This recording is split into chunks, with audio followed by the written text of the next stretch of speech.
not a friend inside to care. Your tears no one will share. I'll be your comfort through your pain. I'll be your shelter in the rain. KBLA Talk 1580. Whew. Yeah, it's tough times, but we are standing together. It's what we always do. It's what we always do, LA. It's what we always do. Why would we stop now? Looking forward to having the planned conversation for today, next week, as all of us are in fluid and in motion with these fire impacts and outcomes and sticking and moving. And I'm so happy to welcome in the founder of Green Amendments for Generations, which is a grassroots nonprofit organization which is inspiring a nationwide movement to secure constitutional recognition and protection for environmental rights in every state and ultimately at the federal level. She's also the Delaware River Keeper, leading a watershed-based advocacy organization, the Delaware River Keeper Network. She is an author, and it's called one of Philadelphia Business Journal calls her one of the 10 most influential people of 2015, and I imagine that influence is only growing. Maya K. Van Rossum, welcome. Thank you so much for having me again today. Oh, it's great to hear from you. As I'm watching the coverage of what's happening here in LA, I kept thinking about you because now we're starting to hear a little bit more from the media about, what impacts the climate crisis is having on this scenario. But if at first all we heard about was DEI and throwing our mayor under the bus and pointing fingers at celebrities and individuals, and I feel like my inner dialogue was saying, is this where we are now? Is this where our planet is? Not just LA, but our planet. Yeah, I mean, the planet is in a dire circumstance, and as a result, so too, right, are the people that are part of our planetary community. And these wildfires are very much the result of environmental actions and decisions, or frankly, the lack thereof. And the talking points that are about playing the blame game and trying to point the finger at equitably respecting and caring for people as a perpetrator, that in any way, shape, or form was part of creating this problem is frankly just an offensive lie. And to me, in my experience, as I've worked to advance constitutional protection of environmental rights that must be equitably protected for all communities, regardless of race, ethnicity, or socioeconomics, when I see these kinds of offensive talking points coming forth, trying to blame people because of the color of their skin or their wealth for some sort of world situation that they have no control over, usually behind it, perhaps every time in my experience, behind it is the fossil fuel industry or industrial operators that have been operating themselves in a cavalier manner, using their profits and their monies to try to divert government actions and decisions that will allow them to continue to behave in ways, operate in ways that has devastating consequences for the environment and for all people, so that they can continue to pursue their profits, right? But they use this blame game. They use this kind of offensive diversionary talking point as a way to divert attention away from what they have done and been doing, both in their operations, but also in how they have sought to skew governmental actions and decisions to allow them to continue to operate that way, so that they're no longer held accountable and that they are not forced to finally change their operations in a way that is respectful and protective of all people, rather than just about allowing them to serve their near-term profit goals and business objectives, or in the case of some, right, like an Elon Musk, political objectives. Yeah, and So I think it's offensive and it's not true. and in the case of Elon Musk, probably both, right? I mean, when you look at someone like him who gobbles up so much of the commons, more water than everybody else, more fuel than everybody else, not just for his personal space, but for his factories, for his rocket experiments, for his vanity projects. That to me is so hypocritical. You're over here pointing the fingers at folks. It's like Rick Caruso, who lost a mayor against our excellent mayor, Karen Bass, who hired private firefighters to protect his mall while pointing the finger at our mayor instead of saying, hey, I've got billions. Maybe I'll fire private firefighters for all. Exactly. Or, and maybe in the time between now and when we get to this crisis situation, maybe I'll stop misusing my personal wealth to try to redirect governmental actions, decisions, and policies so that they continue to perpetuate environmental harm and inequitable treatment of communities and people and environments. But instead, I'll recognize I'm a wealthy person, and my wealth should not be used to misappropriate and capture, right, government actions and decision makers, but instead let me enjoy my wealth and let me encourage government actions and decisions that will protect our environment, will protect all people, and in so doing, will have protected him and his properties as well, right? Like, we are all benefited by good government actions that protect our environment, because when we protect our environment, we protect all people, right?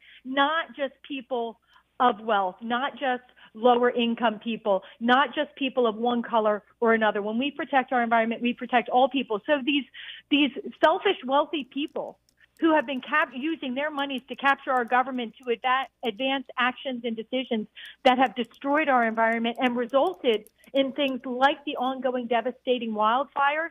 Right? The reality is, in the end, sure, they made more money in the near term, but they were just as much on the front lines of devastation as everybody else. So they actually undercut their own goals with their selfishness and their greed. Yeah, I mean, Paul Lee is in the chat saying that pulling water for private firefighting while firefighters are actually trying to save public homes and save people's lives actually is part of what brings that water pressure down. You know a thing or two about water, and I feel like it's the gold or the gasoline of our era now. What do you say about the politics of water around these Los Angeles fires right now? I'm going to be careful about how I don't have the same level of awareness as you do on what's going on exactly on a day-to-day, hour-to-hour, minute-to-minute basis. But what I do know, and what I've heard from California and what I see nationwide, is there really is an abuse of how water is used and how it is treated. I mean, the reality is, whether you're talking about sucking water out of the ground for firefighting, or whether you're talking about spewing pollution into the water that ultimately becomes the waters that people drink and that people play in, we do see the lower income communities, the frontline communities, are the ones that end up suffering in the moment of need, either because of a lack of water or a lack of clean water, right? Like they may have water, but it's water that will give their kids cancer. And so there is an incredible inequity. And what we really need is, in those times when we don't have an emergency, we need our government officials to be putting in place the policies and programs that ensure equitable protection of water, air, and environments for all people. We don't see that right now in the law. We have laws that intentionally sacrifice communities of color and low-income communities, again, whether it's water quantity or water quality, by perpetuating a system of environmental racism. And I know people like Elon Musk, don't want to hear that, but that is true, and that is wrong. Yeah. And again, in the final analysis, they will suffer too, because ultimately the water knows no boundaries. And those contaminated waters will end up in their faucets as well.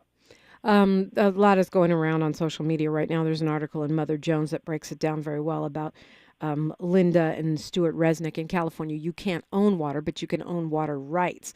And apparently they make pistachios and pomegranate juice. They have a mega billionaire, billion-dollar empire, and they use more water, this one couple, than every home in Los Angeles combined. And according to Mother Jones, and it's a stark reminder of what you're saying. When we come forward, Maya Van Rossum, I want you to really break down what a green amendment looks like on a state level, what it would look like on a federal level, and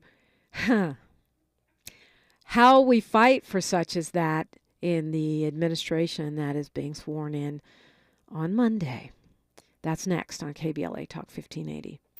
The station you turn to when you've had it up to gear with cultural incompetence. KBLA Talk 1580. We gon' be alright. KBLA Talk 1580 is amplifying Black voices and spotlighting our untold stories. I'm Dominique DiPrima. Join me Thursday from 6 to 9 a.m. as we broadcast live from Perry's Joint on Lincoln Avenue in Altadena, covering the individuals and families impacted by the Altadena Eaton fire. Hear from community leaders and those who have suffered losses that must not be forgotten. Together, we can help them rebuild and recover. Together, we are LA Strong, LA United, with your friends at KBLA Talk 1580. Can your pad absorb everything and stay fresh? Always Radiant with Flex Foam can. Get up to 0 leaks, 0 odor, and 0 feel. Because Flex Foam is the only pad with a flexible foam core. You heard me, foam. Always Radiant is so thin, it feels like nothing, yet protects like nothing else. Can your pad do that? For up to 100% leak-free protection, try Always Radiant to see what Flex Foam can do for you. Febreze. As a rideshare driver, I love keeping my car smelling fresh and clean. So when I'm driving, I only trust Febreze car vent clips, featuring 3 distinct intensity settings, because it's that little touch that sets me apart. I can turn the intensity down for subtle freshness, or I can turn it up for when I want lots of scent. So whether it's set to low, medium, or high, with Febreze car, I know my car's going to smell amazing. Which keeps my driver rating right where it belongs. Picking up, Oscar! Hey, Mom, I've been meaning to talk to you about some new COVID information I saw online. I read that 3 out of 4 adults in the United States have a high risk factor for severe COVID-19. And Black folks like us with certain conditions like diabetes, heart disease, mental health conditions, or being 50 and older are at high risk. Boy, you sound like a commercial. I'm just saying. I know you love your ginger teas and essential oils, but remember, there are treatment options for COVID-19. I promise if I get sick again, I'll call my doctor to ask about my options. Joe Montana here. In my football days, I knew the importance of a strong defense. Now I'm sharing how you can help defend your health against pneumococcal pneumonia and invasive pneumococcal disease. Are you 50 or older like me? The CDC now recommends vaccination against pneumococcal disease. Even if you're healthy, your age puts you at increased risk and over 6 times greater risk of hospitalization with pneumococcal pneumonia than adults under 50. Schedule your appointment today at vaxassist.com. Sponsored by Pfizer. Thanks for waking up with Dominique DiPrima on KBLA Talk 1580. We're talking with Maya Van Rossum, and she is an activist in this space in a way that is quite impressive and something hopefully we'll all be getting more informed about, not just because of these crazy fires, but because of the point we are at in our planet, this climate emergency that we are currently in, which is not insurmountable, but is going to take some real changes and real raising of consciousness. So talk to me about your organization is Green Amendments for Generations. It's a nonprofit. But talk about how green amendments work. So a green amendment is a provision that's placed in the Bill of Rights section of the state constitution. Ultimately, we'll get one at the federal level, but we're starting with the states. And it recognizes as a substantive, enforceable right of the people a right to clean water and clean air, a safe climate, healthy ecosystems, and environments. And it recognizes that government officials in the state at all levels of government, not just at the state level, but also at the local level, have an obligation to protect the state's natural resources for the benefit of present and future generations. The ramification of giving this highest constitutional recognition and protection to environmental rights is that every time our government officials act, they become constitutionally obligated to protect the environmental rights of the people, which again will now also include clean water, clean air, a safe climate, and healthy environments. And when our government officials take action that will actually perpetuate, create, exacerbate water contamination, air pollution, the climate crisis, then we, the people, can actually rely upon our Constitution to overturn that bad government action and get good actions in place. Just like right now, if there's an infringement on the right of a person to free speech or to private property rights, people can turn to the Constitution to try to get that legal strength they need to hold those government officials accountable. Now that same constitutional power comes to bear for the environment. And it means every single time government acts, again, they have to act with an eye towards protecting the rights of the people to a clean, safe, and healthy environment, including climate, which orients government action towards prevention of harm rather than just legalizing environmental pollution so industries can make profit. And how we know, I mean, one way we know this is not just more platitudes and more things to, say that don't make an impact is you do have a Green Amendment in Montana, right, which is what allowed these young people to sue for them not having been provided that safe and clean environment. And they won. Exactly. We actually have green amendments in 3 states, in Pennsylvania, in Montana, and most recently in the state of New York. Like you just mentioned, in Montana, where the state government passed a law that prohibited governmental agencies from and bodies from considering the climate changing ramifications of their actions and decisions, such as perpetuating and growing the use of dirty fossil fuels in the state. 16 youth were able to challenge that legal prohibition on government officials thinking about and seeking to address the climate crisis. They were allowed to, the youth were able to challenge that law based on their constitutional right to a clean and healthy environment, what's found in Montana's Green Amendment, and to get that law declared unconstitutional. In Pennsylvania, over a decade ago, I and my Delaware Riverkeeper organization used our Pennsylvania Green Amendment to challenge a devastatingly pro-fossil fuel law that was passed that mandated that government officials allow fracking for gas from shale in the heart of residential communities, right next to homes, hospitals, schools, playgrounds, and more.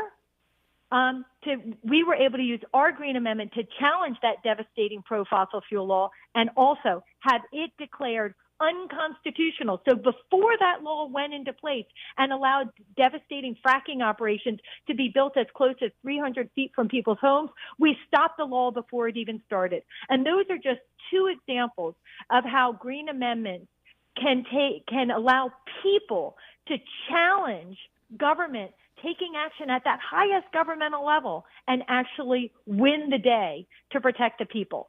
Those are 2 climate examples, but we've also used Green Amendments to protect drinking water and air quality, to secure cleanup of long-ignored toxic sites, and so much more. So this is really, and these are governmental actions that, but for the existence of a constitutional Green Amendment, the people had really no way to challenge what the government was doing because it was very legal. The government had the authority to pass those laws and render those decisions. But in those situations, because the people had the higher power of the Constitution and their right to a clean, safe, and healthy environment on their side, we were all able to take action and win the day to protect people, to protect our climate, and to try to put in place better decisions to protect future generations. And what I love about this recent case, those young plaintiffs, the government appealed, and they were upheld, right? Which actually even cemented that right more in the state law, right? Yes, in all of these cases where we have, you don't have an overwhelming number of legal challenges. You have these constitutional Green Amendment challenges taking place at these critical junctures of, devastating government action where people really need that higher constitutional authority. And in every single instance, what we see is that industry or the government themselves, usually it's the government themselves, appeal when they lose, they appeal, and appeal all the way up to the state Supreme Court level. And the Supreme Court, using very wise, conservative, judicial decision-making, end up siding with the people, siding with the youth, siding with environmental justice and equitable protection of all people, including present and future generations. So it becomes very, very powerful, just affirmation, all the way up to the state Supreme Court, saying the people have the right, and that right must be honored by government officials. Yeah. And yet the attorney for the state says the Supreme Court justices ruled in favor of their ideologically aligned allies and ignored the fact that Montana has no power to impact the climate. That's reminding me of California right now, where, we can have developer Rick Caruso pointing the finger at the mayor saying, this problem has been going on for 30 years and it's all her fault. Well, she's been mayor for 2 years.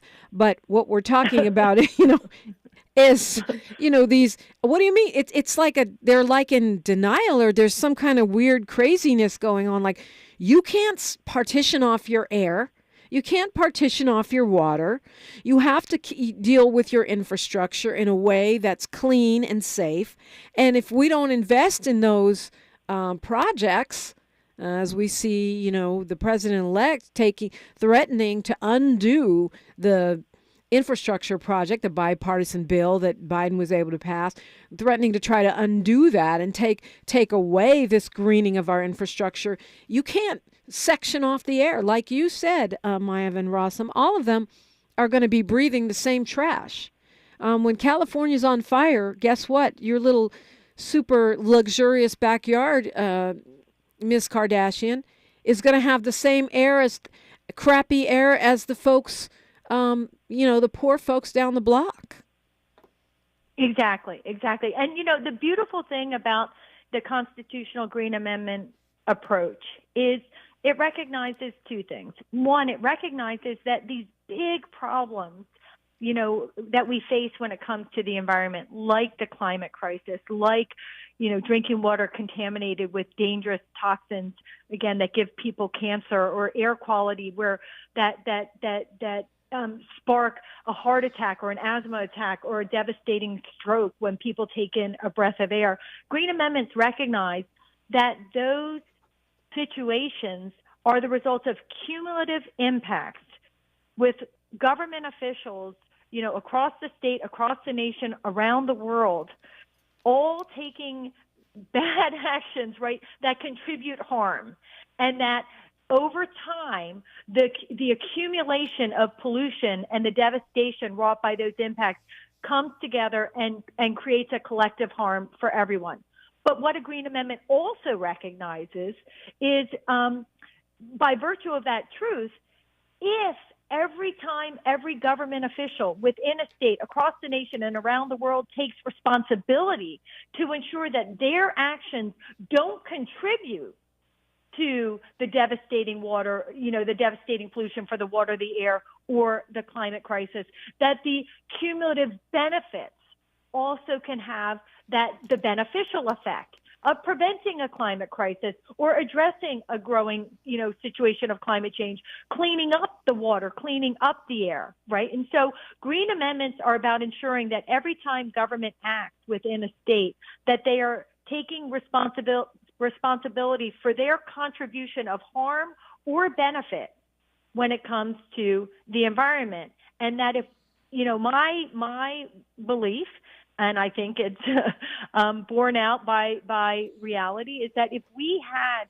green amendments in every single state constitution across the United States of America, and then ultimately at the federal level, and we had every government official behaving responsibly when it came to environmental protection, we could have massive beneficial impact for all people and for all generations. And I don't want to miss, this very important point that actually last year in the state of California, a green amendment was first proposed. Okay, let's hold that thought. I got news, traffic, and sports here, and I want to find out what we got to do to get one. It's KBLA Talk 1580.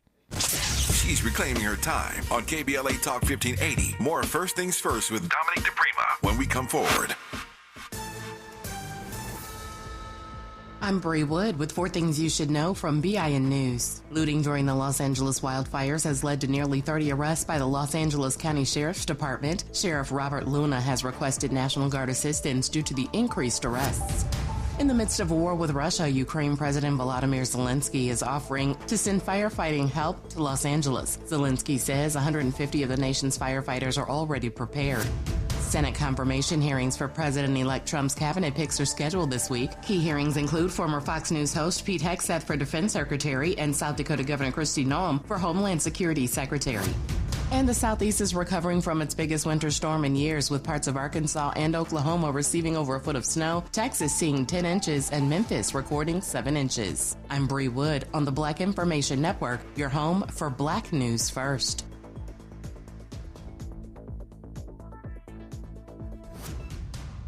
Hi, I'm Kyle at Blindster.com. At Blindster, we offer custom-made faux wood and real wood blinds and shutters, cellular shades, Roman shades, bamboo shades, exterior shades, and more, all at factory direct prices. Don't pay too much for new blinds. Go to Blindster.com. Is this the time? This is the KBLA Sports Minute with Ray Richardson.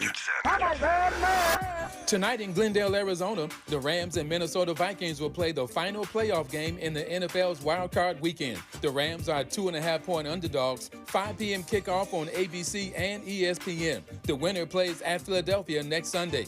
Magic Johnson's NFL team, the Washington Commanders, won their first playoff game in 20 years. The Commanders pulled out a 23-20 win at Tampa Bay. Zane Gonzalez kicked a 37-yard field goal at the buzzer to win it. The 7th time this season, the Commanders have won on the final snap of the game. The Commanders will play at Detroit on Saturday. The NBA has granted permission to the Lakers and Clippers to resume their schedule tonight. Both teams had games postponed in the past 5 days because of the wildfires. The Lakers are at home tonight against San Antonio. The Clippers are home against Miami. No debates, no speculation, just the info you need. That's your KBLA Sports Minute. I'm Ray Richardson. More news, opinions, and conversation when we come forward on KBLA Talk 1580. Here they come, y'all. Here they come. Here they come, y'all. Here they come. Get out the way. Ooh. First things first with Dominique DiPrima at 6 a.m. Tavis Smiley at 9 a.m. Truth Time with Dr. Cornell West and Nina Turner at 12 noon. Here they come, y'all. Here they come. Here they come, y'all. Here they come. Get out the way. Get out the way. Get out the way. The Jesse Jackson Jr. Show at 1 p.m. The D.L. Hughley Afternoon Show at 2 p.m. A More Perfect Union with Dr. Nee Quarterly Quartet at 4 p.m. Here they come, y'all. Here they come. Here they come, y'all. Here they come. Get out the way. Get out the way. Get out the way. Tune in weekdays from 6 a.m. to 6 p.m. for the talk of the town. Only on KBLA Talk 1580. We've got a lot to talk about. Here they come, y'all. Here they come. KBLA Talk 1580 stands with you in tough times, connecting you with resources and what you need to know. Evacuation shelters are located in the Pasadena Civic Center, the Dream Center in LA, the Westwood Recreation Center, and many more. You can call 311 for details. If you're in Los Angeles County and in need of food, call Omni Ministries at 310-631-1557. Donations can be made to Zelle, Omni Ministries, Inc. at yahoo.com. Parking Lot I outside of Rose Bowl Stadium is a pop-up mutual aid hub where you can pick up everything from clothing to food to hygiene supplies for free. To volunteer or donate to help victims of the fire, contact the LA Emergency Network at enla.org. The Cochran Firm and Ivy McNeil, Wyatt, Purcell and Diggs, Jasmine Canick, and others have launched a GoFundMe specifically targeting Altadena. Visit LA Fires. The impacted Black community urgently needs help on GoFundMe, and donate to help Black evacuees fighting for survival. Airbnb is offering free temporary housing to people displaced by the fires. Call 211 to sign up. The LA Chamber of Commerce is stepping up to help you sort out insurance claims and other paperwork. Reach them at 213-580-7500. South LA Cafe has free groceries, clothing, and water available at 1700 Browning Boulevard in LA. Track their giveaways or volunteer through their Instagram at South LA Cafe. U-Haul is donating short-term storage free of charge for 30 days to evacuees. Shelter for small or large animals can be accessed by calling 211. A Black-led coalition of community organizations is offering support and resources in the Altadena area at the Flint Ridge Center at 236 West Mountain Street in Pasadena. For comprehensive lists of resources for housing, food, shelter, and more, visit Mutual Aid LA Network on Instagram. Praying for LA and standing with you. KBLA Talk 1580. If you're living with dry age-related macular degeneration or dry AMD, you may be at risk for developing geographic atrophy or GA.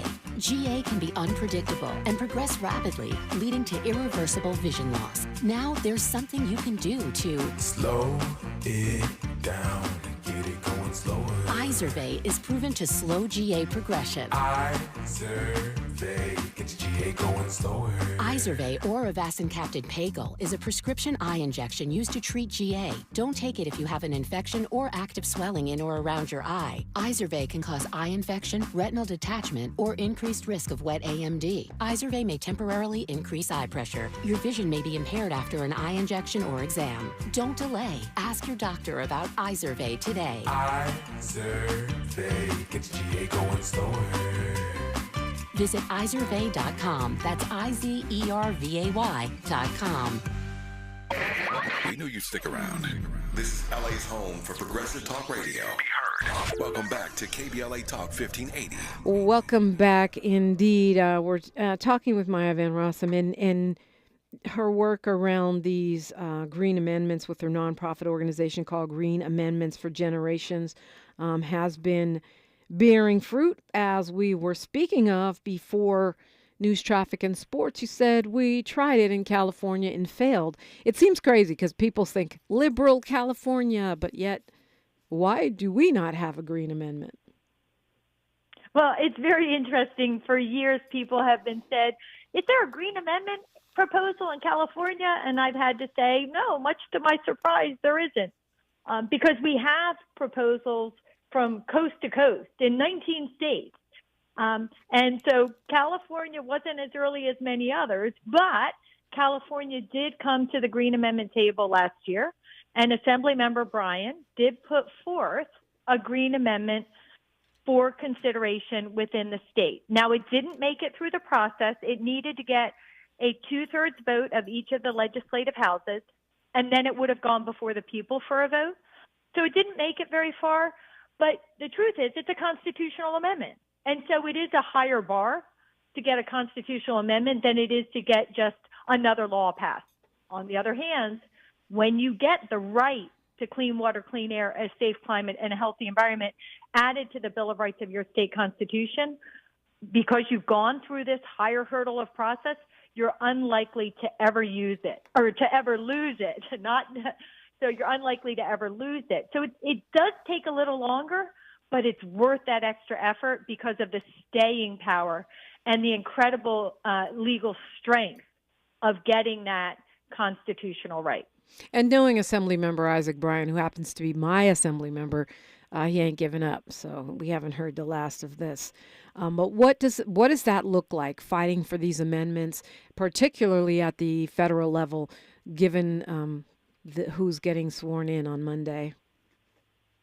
Well, one of the beautiful things about environmental protection in the U.S., I mean, there are lots of downsides to it. Like I said, it's focused more on legalizing pollution than preventing harm. But the reality is that when it comes to the environment, there's a division of power in the United States. The states have a tremendous level of power, and so too does the federal government. And often the federal government sort of sets the bare minimum of what must be achieved in terms of environmental protection, but the states are entitled to do more and to do better. And so by getting a green amendment at the state level first, we are actually securing that higher level of protection than we would have had otherwise. Because again, the federal government's setting the floor, but with a constitutional green amendment in the state, all state government officials and all local government officials are now constitutionally bound to give a higher level of protection. That's why we're starting at the states first.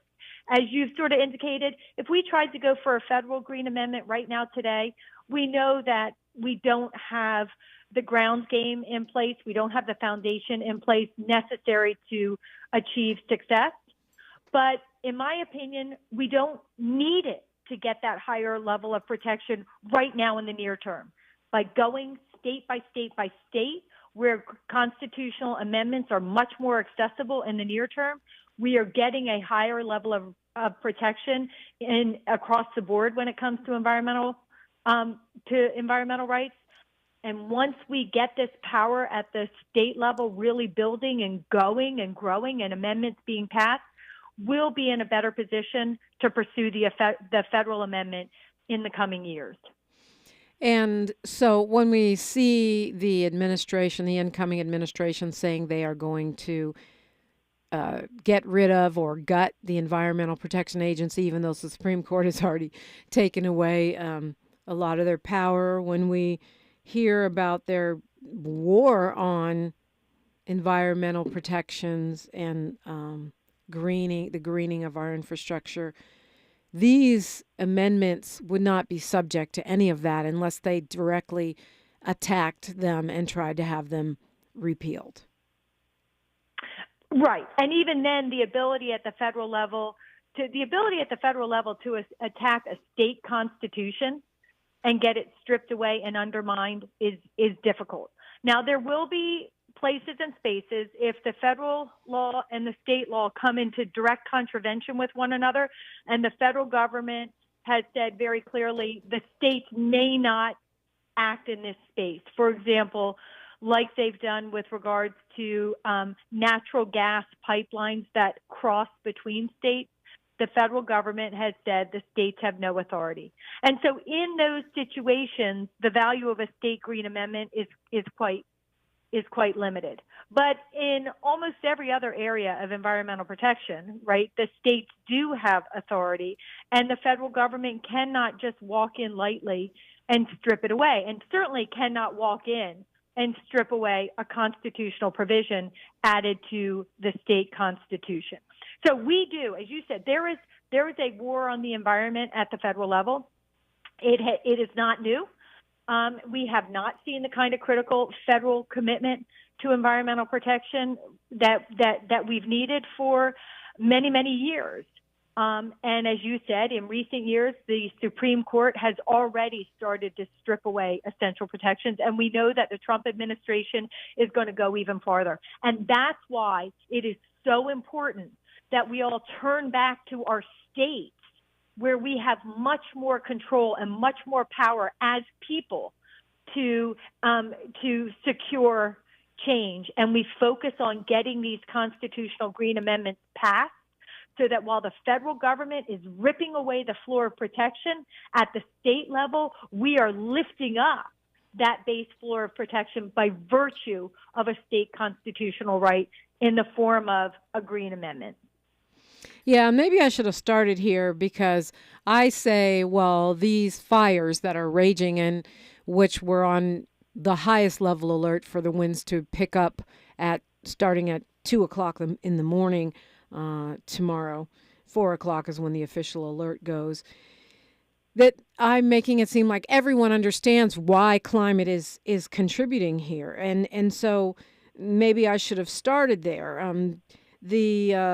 15 of California's 20 most destructive fires on record have happened in the past 10 years. And Newsweek, back on January 8th, saying climate change, this according to the LA Progressive, is making California's fires larger and more severe. And according to UCLA's Institute of the Environment and Sustainability, California's fires have become more deadly because of warming temperatures. Maya Van Rossum, do you want to add to that? I mean, connecting the dots for people who don't understand the real connection between the climate crisis and what's happening right now in California. Yeah, I think that you have done such a good job at laying that critical foundation. Climate change is at the heart of increasing the wildfires that are happening in states, their size, the devastation they cause, and their frequency. And it's for a variety of reasons. It's because we have warmed the planet. We have dried out water resources and dried our forests. We have made it so that when there is a spark that ignites a fire, it can whip up so much more quickly. We have changed the rain patterns and the wind patterns so that when a fire has started, right, how that plays out and the increased devastation, right, is so much more severe. I think it's so difficult to really, in just a few minutes, right, explain to people. The reality is that when we change our climate in the way we have and we create this climate instability, we impact every facet of our environment in a way that contributes to, and grows the devastation of environmental degradation, from wildfires to water pollution to air pollution, to loss of species and ecosystems critical to also help us with climate change, right? When we lose the forest and we lose the wetlands, we're actually losing critical ecosystems that can also absorb and capture and hold the gases that would otherwise be contributing to climate change and a warming planet. So it's all a connected cycle. And the reality is we just need to make sure that every time our government officials are acting in a way that's going to devastate a critical ecosystem or spew more climate changing pollution into the air, rather than pick a technology or an energy creation pathway that would give us the energy we need but not exacerbate the climate crisis, then our government, we need our government officials to be making the right decisions at every single turn. And as a result, we can avoid climate devastation and put in place critical protections. And part of this is, now this is, the LA fires are different, but we do have, when we're talking about floods and flood damages and some of the fires, we have to also be more mindful of how we're building, where we're building, because sometimes the building practices are putting people knowingly in the path of flood, wildfires, or harm, and in a way that's actually contributing to the problem. But because things are becoming so severe, now these outlying communities that historically would not have been in the path of harm suddenly find themselves there because we have just literally exploded the level of devastation that's been inflicted on the planet, on our environments, and therefore on our communities. Yeah, we've had 0.3 of an inch of rain since October. This is normally the rainy season. Everything is dry. When the Santa Ana winds whip, normally they're whipping at least some humidity and some dampness, and not now. So that alone, plus this wind. And when you say we've changed our wind patterns and our rain patterns, you don't mean, seeding clouds and diabolical, intentional changes. You're talking about the changes that take place due to the warming planet, due to our greenhouse gases and the pollutants. Exactly. When we change those humidity levels, when we change where the vegetation is or is not growing, when we change how much water is or is not in the ground, or where it's evaporating or not evaporating, when we warm the planet in the way we have, we change not we the people, we change the planet, and so as a result, nature responds. And part of nature's response is to change where the rain falls, when it falls, how frequently it falls, where the winds blow, how frequently they blow. This is why people, are hearing so much more about wildfires, but also about flooding and flood damages and hurricanes, right? And these other devastating, catastrophic weather events, because all of the dynamics of how the Earth's, historic natural patterns play out are changing. And they're changing in ways that are resulting in these devastating, catastrophic natural events that are that are wreaking havoc on our natural ecosystems, but also wreaking havoc on the places and spaces where we, the people, live. Talking with the author and activist Maya Van Rossum. When we come forward, I want to find out how we can help. It's always good to take action. That's next on KBLA Talk 1580. More of First Things First with Dominique DiPrima when we come forward. The Ignited Light program invites one and all to the 8th annual Dr. Martin Luther King Jr. Day of Service, January 18th, 9 a.m. to 1 p.m. at the Baldwin Hills Crenshaw Plaza. The spirit of Dr. King's legacy of service continues as local organizations come together. A drive-through food giveaway, free medical services, the Department of Children's Services offering employment opportunities. Foster and emancipated females aged 18 to 26 can take part in a very special She Ready luggage giveaway on Saturday, January 18th, 9 a.m. to 1 p.m., Baldwin Hills Crenshaw Plaza. More info, visit adayon.org. Again, adayon.org. Drivers, please enter from the Marlton Ave entrance. That was another way. I would smoke once an hour. That didn't work either. All that would happen at some point of the day, I would end up doubling up. Other ways that I tried to quit was I stopped buying cigarettes totally. But if I took 3 puffs off of 15 friends, those didn't count because they weren't my cigarettes and they weren't full cigarettes. I went through a lot. Every attempt is part of your story to quit for good. Visit Kick It California today at kickitca.org. KBLA Talk 1580. We've got a lot to talk about.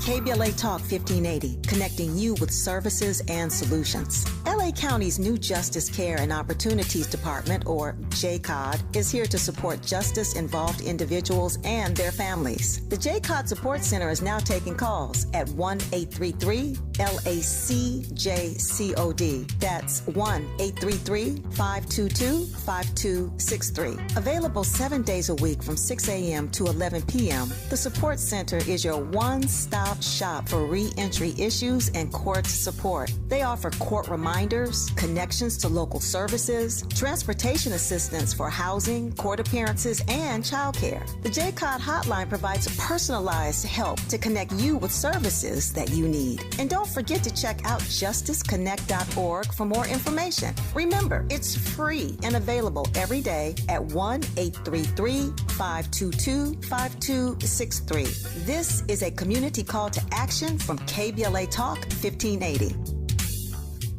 Lena Bloom for the Bail Project. Imagine you're stuck in a jail cell and you can't afford bail and someone offers you a way out. Just plead guilty and you can go home and kiss your kids goodnight. What do? What thousands have. You plead guilty whether you are or not. Cash bail makes poverty a crime. That's why the Bail Project helps those who can't afford it while fighting to end cash bail. Because freedom should be free. Brought to you by the Ad Council. The conversation continues right now with Dominique DiPrima on First Things First. Yes, indeed. And I do want to say, before I forget, go Rams. Rams have to play in Arizona tonight because of the wildfires. And Kelly Stafford, who's the wife of the quarterback for the team, has chartered buses so the fans, 15 buses, so the fans can show up to the stadium, which I think is dope. And even though they're dealing with their own stress of being impacted personally by these fires, stepping up like that. So, we're just going to take this as an LA strong, LA United moment. Maya Van Rossum, my guest, she is an author and an activist, and I'm so pleased to have you on the show today. She is working nationwide on these green amendments, the author of The Green Amendment, The People's Fight for a Clean, Safe, and Healthy Environment. You can pick up the book wherever you get books. That's a start. What else can we do to help? Well, first off, I really appreciate your having me on the show because this is a key part of the help, right? It's spreading the word and getting people to understand there is this other pathway for protection. In California, there are a couple of ways the Constitution can be amended. The two main ways is one through the legislature. Both branches of the legislature votes by 2/3 vote to amend the Constitution, and then the amendment bypasses the governor. He has no say, and it goes right to the people for a vote. Or there's also a pathway that doesn't really involve the government. It's called ballot initiative, and it's where community members can come together and get the requisite number of signatures around the right quality language, and as a result, get a provision put before all the people for a vote come the next election. Both of these pathways are in the offing right now as a result of our partners in the state of California. So people who want to know about what's happening, you can join the Green Amendments for the Generations organization for free. Nobody should have to pay to help protect their environment. If you go to greenamendment.org, just go to join us. You can sign up. And then when actions, activities, and opportunities are advancing in California, I will send you a direct message to let you know what you can do to help make change and get this kind of constitutional protection. greenamendment.org. Sign up, get a notification, and I know our KBLA delegation, we are activists, we are movers and shakers. We are not sitting around waiting for the world to change. So I love that very specific directive. greenamendment.org. Sign up, be a member, and then you can be part of this. Certainly, we know a lot about initiatives. We have way too many of them, but this is one that I would love to see happen. And I'm hoping that a tiny silver lining out of this terrible, terrible catastrophe that we're dealing with is that folks will realize that we have to do more about the climate emergency, and that the climate emergency is impacting everyone. Despite what you see on social media, it's not just rich people, it's not just white people. And by the way, rich white people don't deserve to be burned out of their homes and have their loved ones, perish in fires either. But it's also black folks and Latino folks and low-income folks, and especially the historical community of Altadena, which is where we will be broadcasting from on Thursday. We'll be there from 6 a.m. to 9 a.m. You are invited. I'd love to have you drop by, or you can listen like you always do online. We're going to be at Perry's Joint, 2051 Lincoln Avenue, right at the Pasadena-Altadena border. And, have a cup of coffee with us, and let's have some community, some comfort, some fellowship, and some activism all rolled into one. I think I was getting a little distracted by the Elon Musks and the Rick Carusos because it angers me so much that the biggest perpetrators are blaming those of us that are trying to be the solution. But I've pivoted now. And I'm going to keep punching them, counter-punching them, but I'm fully focused on what we can do, how we stand together. And I think... Go ahead, please. And, I think calling a spade, I think calling out those bad actors for what they're doing and holding them accountable, I'm with you. And I think it's awesome that you've done that. And I think that is a part of the solution because we need people to know, right, that there are people that are misappropriating their wealth and their authority, people in government misappropriating their authority to allow and encourage actions that are devastating our environment, are devastating our communities. And the truth is that it is Black communities, brown communities, and low-income communities that so often are the ones that are first hurt and most often hurt. And it is wrong for those who are most responsible, like an Elon Musk, to be pointing fingers in that way. So I'm with you. I'm glad you called them out. I'm glad you hold them accountable. And that means that all of us together, right, the real people of the world, know that we need to band with one another to make this kind of critical change. Maya Van Rossum, thank you so much for joining me. Thank you. I'm so honored to be here. Tavis Smiley's up next. He's got a fully loaded show for you this morning. Like my mama used to say, history is now, and we are making it together until tomorrow. One love. KBLA 1580 Santa Monica.